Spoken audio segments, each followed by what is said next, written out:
ఆధీనంలోకి తీసుకొని మీ కంట్రోల్లోకి తీసుకోండి, అవసరమైతే వారందరినీ కూడా వెంటనే డిప్లాయ్ చేసుకొని ఇక్కడ రక్షణ చర్యల నేపథ్యంలో యుద్ధానికి సిద్ధంగా ఉండాల్సినట్టుగా అటు రాజ్నాథ్ సింగ్ కేంద్ర హోంశాఖ సహాయ మంత్రి, కేంద్ర హోంశాఖ నుంచి అటు రాష్ట్రాలకు ఆదేశాలు వస్తాయి, కేంద్ర రక్షణ శాఖ నుంచి ఈ విధంగా ఆదేశాలు వచ్చాయి.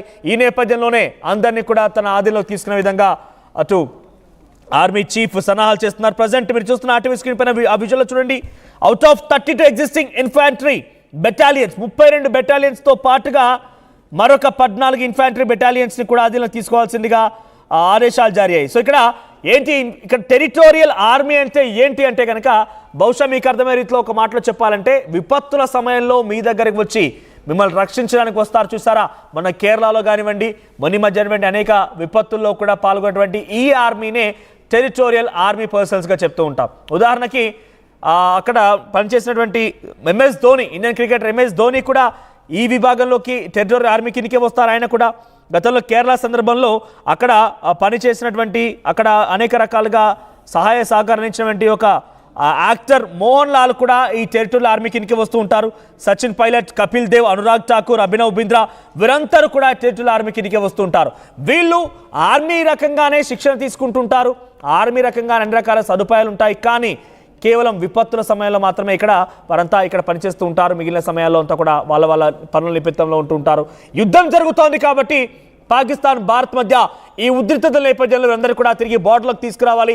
యుద్ధంలో పాకిస్తాన్ ఎదుర్కోవడం కోసం వీళ్ళ యొక్క సేవలు కూడా కావాలని చెప్పి రక్షణ శాఖ ఆదేశాలు జారీ చేసింది. ప్రస్తుతం వీళ్ళందరూ కూడా అటు ఇండియన్ ఆర్మీ చీఫ్ ఆధీనంలోకి వెళ్ళిపోతూ ఉంటారు. ఇండియన్ ఆర్మీ చీఫ్ కూడా వీళ్ళందరినీ హ్యాండ్ ఓవర్ చేసుకున్నారు. సో వీరంతా కూడా ప్రస్తుతం అనేక రకాలుగా సేవలు అందిస్తూ ఉన్నారు. వీళ్ళందరినీ గతంలో 1948 సమయంలో, 49లో, సుమారుగా 60లో, 70లో కూడా వీరు సేవలు వినియోగించుకున్నారు. తాజాగా 50 ఏళ్ల తర్వాత మళ్ళీ మరోసారి టెరిటోరియల్ ఆర్మీ సేవల్ని యుద్ధ రంగంలో వినియోగించబోతున్నారు.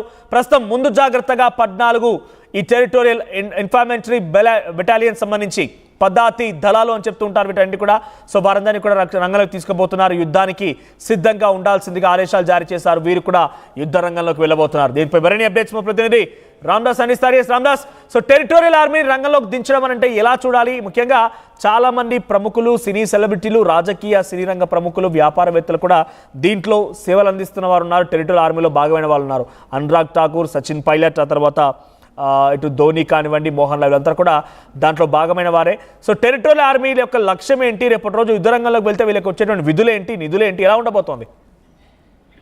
ఇప్పుడున్నటువంటి పరిస్థితుల్లో పాకిస్తాన్ పన్నాగాలకు చెక్ పెట్టేందుకైతే భారత ఆర్మీ చీఫ్ కు కేంద్ర ప్రభుత్వం మరిన్ని అధికారాలను అయితే కట్టబెట్టింది. ముఖ్యంగా డ్రోన్లు, మిసైళ్లతో దాడులు చేసిన పాకిస్తాన్ కు భారత్ చుక్కలు చూపించడంతో ఇప్పుడున్నటువంటి మన శత్రు దేశం పాకిస్తాన్ మరో కుతంత్రానికి అయితే ప్రయత్నించబోతుంది. సో ఆ రకంగా పాక్ ఎత్తులను చించేందుకైతే కేంద్రం అయితే ఇది ఒక కీలక నిర్ణయం అని చెప్పాలి. అవసరమైతే టెరిటోరియల్ ఆర్మీని రంగంలోకి దించాలని స్పష్టం చేస్తుంది. దీనికి సంబంధించిన ఉత్తర్వులు కూడా జారీ చేసింది కేంద్ర ప్రభుత్వం. టెరిటోరియల్ ఆర్మీలోని అధికారులను నమోదు చేసుకున్న సిబ్బందిని పిలిపించేందుకు ఆర్మీ చీఫ్ కు పవర్స్ కల్పించింది కేంద్రం. సో రెగ్యులర్ ఆర్మీతో కలిసి పనిచేసేందుకు సిద్ధంగా ఉండాలంటూ చెప్తున్న పరిస్థితి. అయితే ఇప్పటి వరకు టెరిటోరియల్ ఆర్మీ సిబ్బంది కొన్ని సందర్భాల్లో మాత్రం యుద్ధాల్లో పాల్గొన్నారు. 62, 65, 71లో జరిగిన యుద్ధాల్లో భారత సైన్యంతో కలిసి పనిచేశారు. ప్రకృతి వైపరీత్యాలు సంభవించినప్పుడు ఇక్కడ మీకు ఆర్టీవీ స్క్రీన్ పైన కనిపిస్తున్న విజువల్ చూడండి. ఎంఎస్ ధోని, భారత మాజీ కెప్టెన్ ఎంఎస్ ధోని అక్కడ ఉన్నారు. సో ప్రస్తుతం ఎంఎస్ ధోని కూడా ఒకప్పుడు ఇదే టెరిటోరియల్ ఆర్మీలో పనిచేసిన ఆయన.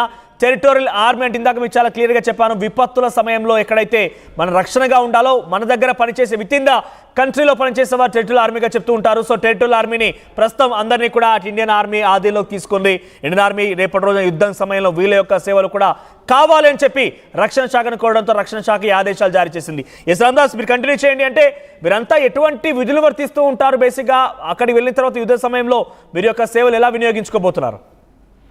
యాక్చువల్ దీని ఒక ప్రాదేశిక సైన్యం అంటారు. ఇది భారత సైన్యానికి అనుబంధంగా ఉంటూ చేయుతను అందించబోతుంది. అంటే రెగ్యులర్ వార్స్ లో వీళ్ళేం పాల్గొనరు. కాకపోతే అవసరాన్ని బట్టి, అవసరమైతే యుద్ధం జరుగుతున్నప్పుడు కూడా ఒకవేళ అవసరాన్ని బట్టి అత్యవసరమైతే వీళ్ళని పిలిచే ఛాన్స్ ఉంది. ఇప్పుడు ఆ పవర్స్ ఇప్పుడు దేశ సైన్యాధ్యక్షుడికి ఉంటుంది కాబట్టి ఇప్పుడు ఆయన ఆ పవర్స్ వినియోగించబోతున్నారు. గతంలో కూడా సైన్యానికి ప్రాదేశిక సైన్యం సంబంధించినటువంటి సేవలు అవసరం ఉంటాయి. ఇప్పుడు కూడా ఆ సేవలు అందించే ఛాన్సే కనిపిస్తుంది. ఎందుకంటే అప్పుడు ఆపరేషన్ పరాక్రమ్, కార్గిల్ యుద్ధ సమయంలోనూ ఈ ప్రాదేశిక సైన్యం భారత సైన్య దళానికి సేవలు అందించింది. ఇప్పుడు చాలా మంది దీంట్లో ప్రముఖులు ఉన్నారు. లెఫ్టినెంట్ కల్నల్ హోదాలో కూడా టీమిండియా మాజీ కెప్టెన్ ధోని ఉన్నారు, కపిల్ దేవ్ ఉన్నారు, మాజీ కేంద్ర మంత్రి సచిన్ పైలట్ ఉన్నారు, కెప్టెన్ హోదాలో ఆయన ఉన్నారు. అలాగే ప్రాదేశిక సైన్యం అనేది స్వచ్ఛంద పౌరులతో కూడిన ఒక సైనిక సంస్థగా మనం చెప్పొచ్చు. వీరు దేశానికి అవసరమైనప్పుడు సేవ చేయడానికి శిక్షణ పొందుతారు. సో ఆ రకంగా కాశ్మీర్ లో అంటే మహేంద్ర సింగ్ ధోని 2011లో ప్రాదేశిక సైన్యం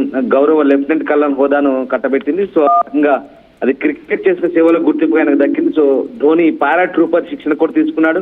ఆ ట్రైనింగ్ తో అర్హత కూడా సాధించాడు. 2019 వన్డే ప్రపంచ కప్ తర్వాత ధోని తన బెటాలియన్ తో కలిసి కాశ్మీర్ లో దాదాపు 15 రోజుల పాటు పెట్రోలింగ్ చేశాడు, గార్డు విధులు నిర్వర్తించాడు, పోస్ట్ డ్యూటీ ఇలాంటి డ్యూటీలో పాల్గొన్నాడు. సో అతని అభ్యర్థన మేరకు ఆర్మీ హెడ్ క్వార్టర్స్ దీనికి సంబంధించిన అనుమతి ఇచ్చింది. సో ఆ రకంగా కపిల్ దేవ్ కూడా పాల్గొన్నాడు. కపిల్ దేవ్ కూడా ఆయన గౌరవ హోదాలో ఉన్నారు కాబట్టి ఆయన కూడా పిలిచే అవకాశం ఉంది. కానీ ప్రత్యేకంగా ధోనికి భారత సైన్యం నుంచి ఎలాంటి పిలుపు అయితే ఇప్పుడు రాలేదు. సో ధోని తరహాలోనే క్రికెట్ చేసే సేవలకు కపిల్ దేవ్ కూడా అప్పుడు ఆ లెఫ్టినెంట్ కల్నల్ హోదా వచ్చింది. అలాగే సచిన్ పైలట్. సో వీళ్ళంతా కూడా అవసరమైతే భారత ఆర్మీకి వీళ్ళంతా అండగా నిలిచే అవకాశం ఉంది. అంటే అవసరాన్ని బట్టి ఇప్పుడు భారత సైన్యం దాదాపు 50,000 మంది ఉన్నారు. టెరిటోరియల్ ఆర్మీ గురించి ఒక్క మాట చెప్పాలంటే సైనిక రిజర్వ్ ఫోర్స్ అనొచ్చు. ఇది ఎందుకంటే వారికి రెగ్యులర్ ఆర్మీ తరహాలోనే ట్రైనింగ్ ఉంటుంది. వారంతా బయట తమ పనులు తాము చేసుకుంటారు. బట్ వాలంటరీగా స్వచ్ఛందంగా సైన్యంతో పనిచేస్తుంటారు. ప్రస్తుతం 50,000 మంది వరకు ఉన్నట్టు తెలుస్తుంది. సో ఆ రకంగా ప్రాదేశిక సైన్యం ఏదైతే ఉందో ఇప్పటికే శౌర్య విశిష్ట పురస్కారాలు కూడా ఉంటాయి. దాదాపు ఆర్మీ ర్యాంకే ఉంటుంది వీళ్ళకి కూడా. ఆ రకంగా ఎలాంటి తేడా ఉండదు. కానీ ఇప్పుడు అవసరాన్ని బట్టి ఈ టెరిటోరియల్ ఆర్మీని రంగంలోకి దించాలనైతే ఆలోచిస్తుంది. సో దేశవ్యాప్తంగా 32 టెరిటోరియల్ ఆర్మీ బెటాలియన్లు అయితే ఉన్నాయి. ప్రస్తుతం తక్షణ విధులకు రావాలని 14 బెటాలియన్ల కంటే ఉత్తర్వులు జారీ చేయబోతున్నట్టుగా తెలుస్తుంది. సో కమిషన్డ్ నాన్ కమిషన్డ్ ఆఫీసర్లు కూడా ఉంటారు ఇందులో కూడా. సో ఆ రకంగా ప్రస్తుతం ఆర్మీతో సమానమైన ర్యాంకులు కలిగినట్టు వీళ్ళంతా కూడా రేపు అవసరమైతే అంటే ఇఫ్ నీడ్ అవసరమైతే కనుక వీళ్ళందరికీ కూడా పిలువచ్చు అంటే చెప్తుంది. సో ఇప్పటికైతే 14 బెటాలియన్లకు పిలుపు వచ్చినట్టుగా తెలుస్తుంది. సో ఆ రకంగా సో ప్రస్తుతానికైతే ఇప్పుడున్నటువంటి పరిస్థితుల్లో ముఖ్యంగా రక్షణ మంత్రి Rajnath Singh, chief of defence staff Anil Chauhan త్రివిధ దళాలతో సమావేశమైనప్పుడు ఈ ఆపరేషన్ సింధూర్ తర్వాత పరిణామాలపై చర్చించారు. ఆర్మీ చీఫ్ జనరల్ ద్వివేది, అలాగే నౌకాదళ చీఫ్ అడ్మిరల్ దినేష్, అలాగే వైమానిక దళ చీఫ్ అమర్ప్రీత్ సింగ్ కూడా హాజరైనప్పుడు ఈ డిస్కషన్ వచ్చినట్టుగా తెలిసింది. అవసరమైతే టెరిటోరియల్ ఆర్మీని రంగంలోకి దించాలని కూడా ఆర్మీ చీఫ్ కు ఆదేశాలు అయితే కలిసిన పరిస్థితి. మొత్తం మీద దేశం క్లిష్ట పరిస్థితుల్లో ఎదురైనప్పుడు భారత ఆర్మీతో కలిసి ప్రత్యర్థితో తలపడేందుకు టెరిటోరియల్ ఆర్మీ సిద్ధంగా ఉంది. ఇందులో సో ఆ రకంగా రెగ్యులర్ ఆర్మీ తరహాలోనే ట్రైనింగ్ తీసుకుంటారు కాబట్టి వాళ్ళకు ఖచ్చితంగా ఈ రకమైనటువంటి మనం వినియోగించుకునే అవకాశం మీకు ఇందాక చెప్పాను. 1962, 65, 71 యుద్ధాలు కూడా మనకు వాళ్ళు సహాయపడ్డారు కాబట్టి ఇప్పుడు 14 టెరిటోరియల్ ఆర్మీ బెటాలియన్ దక్షిణమే విధుల్లోకి రప్పించాలని నిర్ణయం తీసుకున్నారు. సో ఆ రకంగా అన్ని రకాలుగా మనకు సహాయ సహకారాలు అందించేందుకు ఇటు ఆ ఆర్మీ కూడా సిద్ధంగా ఉంది. చూడాలి. ఇప్పటికైతే భారతం సర్వసన్నద్ధంగా ఉంది. భారతదేశం మనకున్న సైనిక సంపత్తి అయితే చాలా మెండుగానే ఉంది. కానీ వాళ్ళంత అవసరం లేదు. అవసరమైతే వాళ్ళు కూడా రంగంలోకి దిగేందుకు దేశం కోసం సిద్ధమవుతున్నారు. Right thank you Ramesh. మొత్తం మీద 32 టెరిటోరియల్ ఆర్మీల నుంచి 14 టెరిటోరియల్ ఆర్మీకి సంబంధించినటువంటి వారందరూ కూడా తిరిగి విధుల్లోకి చేరవలసిందిగా, ముఖ్యంగా యుద్ధానికి వారిని వినియోగించవలసిందిగా అన్ని రకాల అధికారాలని అటు ఇండియన్ ఆర్మీ చీఫ్కి అందించారు. దాంట్లో నుంచి western command, eastern command, southern command, northern command, south and west command, ఈ రకంగా 14 టెరిటోరియల్ ఆర్మీస్ ఉన్నాయి. వీరంతా కూడా కేవలం ఒక విపత్తు సమయంలో మాత్రమే ఇక్కడ విత్ ఇన్ ద కంట్రీలో వివిధ రాష్ట్రాల వారిగా పనిచేస్తూ ఉంటారు. వారందరినీ కూడా ప్రస్తుతం వినియోగించని చెప్పిన నేపథ్యంలో అందరూ కూడా డైరెక్ట్గా వెళ్ళి యుద్ధం చేయకపోవచ్చు. కానీ వీరందరి విశిష్ట సేవలైతే డెఫినెట్గా యుద్ధ రంగంలో వినియోగించుకోవచ్చు. అది వివిధ రకాలుగా ఉండవచ్చు. అక్కడ